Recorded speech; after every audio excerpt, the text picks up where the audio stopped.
À partir de la puberté, l'homme commence à produire des gamètes, les spermatozoïdes. Cette production, appelée spermatogenèse, est quantitativement très importante. Plusieurs centaines de millions de spermatozoïdes sont fabriqués chaque jour. C'est dans les testicules que la spermatogenèse a lieu. Ces organes sont constitués de tubes séminifères pelotonnés. La spermatogenèse commence par la division de cellules souches appelées spermatogonies. Elles forment des spermatocytes.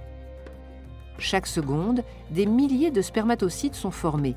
Leur production est permanente.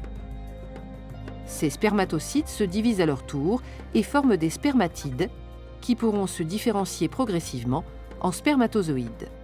Il faut 72 jours pour qu'un spermatozoïde soit constitué. L'ensemble de ces phénomènes a lieu dans les tubes séminifères. Les spermatogonies se trouvent en périphérie et plus les divisions et la différenciation en spermatozoïdes progressent, plus les cellules migrent vers le centre du tube. Lorsque les spermatozoïdes sont formés, ils se détachent de la paroi interne du tube et sont expulsés vers l'épididyme par des contractions du testicule où ils seront stockés. Une hormone sécrétée dans le sang par certaines cellules du testicule, les cellules de Leydig, est indispensable pour que la spermatogenèse se déroule dans les tubes séminifères. Cette hormone, appelée testostérone, est libérée dans le sang à concentration globalement constante.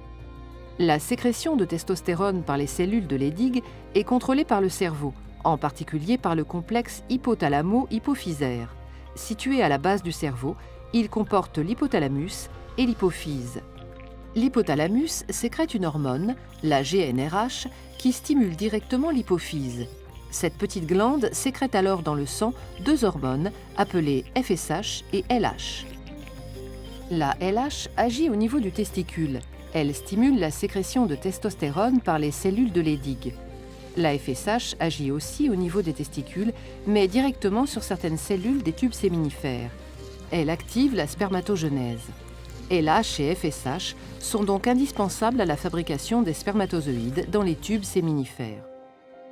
En permanence, la testostérone sécrétée par les testicules dans le sang agit aussi au niveau du complexe hypothalamo-hypophysaire.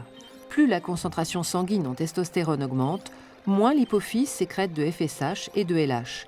Au contraire, si la concentration en testostérone diminue, l'hypophyse sécrète une quantité accrue de LH et de FSH. Ce phénomène est qualifié de rétrocontrôle négatif exercé par le testicule sur le complexe hypothalamo-hypophysaire. Il permet une régulation permanente de la concentration des hormones dans le sang, établie grâce à un dialogue constant entre le cerveau et le testicule.